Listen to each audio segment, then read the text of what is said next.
Hi everyone and welcome.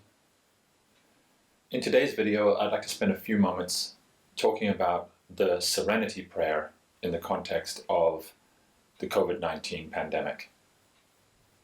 The Serenity prayer was written by an American theologian named Reinhold Niebuhr and has since been adopted by churches all over the world, including by Alcoholics Anonymous, and they incorporate it into their 12-step program. I should preface this by saying that I'm an atheist, so I don't believe in prayer as a direct line of communication to God. However, I do understand prayer in a more secular way, in the sense that it reminds us of our best selves, and it is a meditation on what it means to be human. It talks about our aspirations and our hopes and our fears, and also calls upon us to draw upon our reserves of courage to move forward in intelligent and sensitive ways. So in that regard, I'm all for prayer. So the Serenity prayer, as it is commonly accepted today, starts off something like this. It says, "God, grant me the serenity to accept the things I cannot change, the courage to change the things I can, and the wisdom to know the difference." In the last video, I talked about the serenity to accept the things that I cannot change.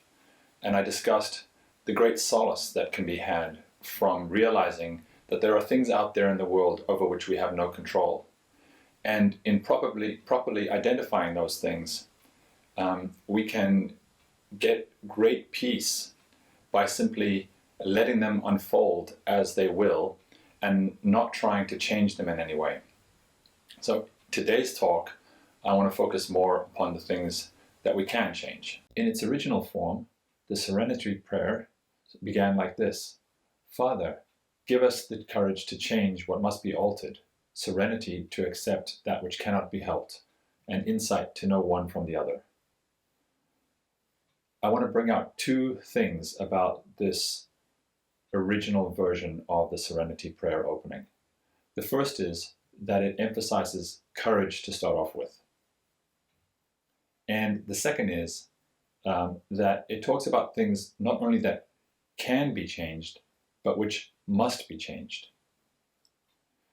And if we further consider that this was written in 1932 or 1933, which was at the height of the Great Depression, which was the longest, deepest and most severe recession that had ever been experienced in the 20th century, we can understand something a bit more about the context in which Niebuhr was writing. We have to imagine that his congregants would have been experiencing a great deal of suffering that had been brought on by the recession, and they must have been fearful and also bewildered and even hungry and desperate by all of the events that were happening around them. And these were things over which they themselves had little or no control. And yet, even in that context, Niebuhr stresses the importance to have the courage to do the things that must be done. So even in the forest of fear, right, the darkest and the blackest of nights, there are things that must be done. And these are things over which the individual has responsibility in his or her own life. And let's examine some of the things that must be done in the context of the COVID-19 pandemic. One of those things is not going out of the house, right? Unless we absolutely have to. And if we do have to, always wearing a mask. Another one is washing our hands thoroughly many times a day. Another one is remembering not to touch our faces, right? In these things, right, over which we do have control, there is likewise a great deal of peace that can come, right? Just as I said in the last talk, there's a great deal of solace that can be had from recognizing the things over which we have no control and letting them unfold as they will without trying to change them. So too, there is a great deal of solace and peace to be had in controlling the things that we absolutely can control.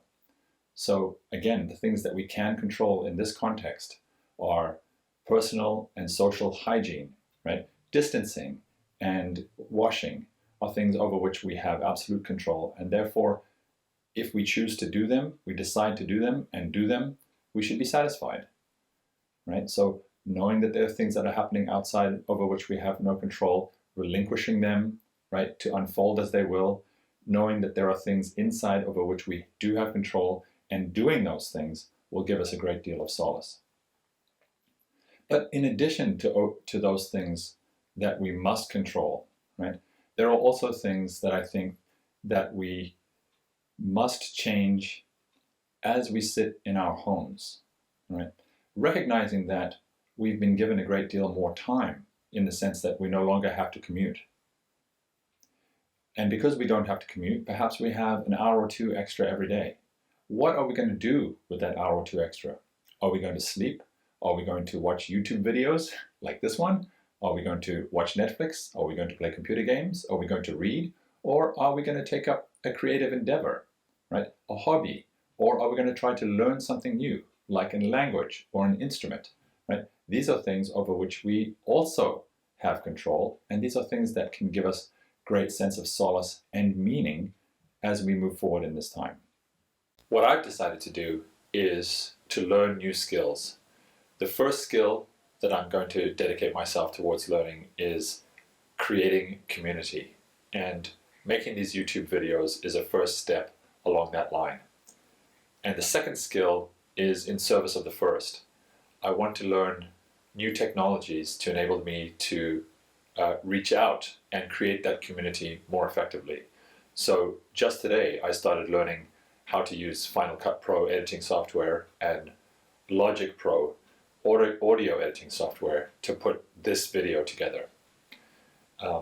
It may not be up to the professional standards that you have come to expect from YouTube, and it's certainly not up to the standards that I envisage myself as achieving. But that's one of the things that I really like to learn. Basically, to level up my skills in service of my primary goal, which is to build community. I'll have a lot more to say about the kind of community that I'm thinking about in future videos. But for now, let me leave you with this. I'm interested in bringing together a group of people who are at the interface of science, culture, and mindfulness. That is, a group of people who are interested in pursuing a wisdom tradition that is scientifically informed. And I call upon all of my current and former students of chemistry and of scientific literacy to join me in that endeavor. So, let's remember what we've learned today. There are things over which we have no control, and we should just let those things play out as they will without attempting to change them.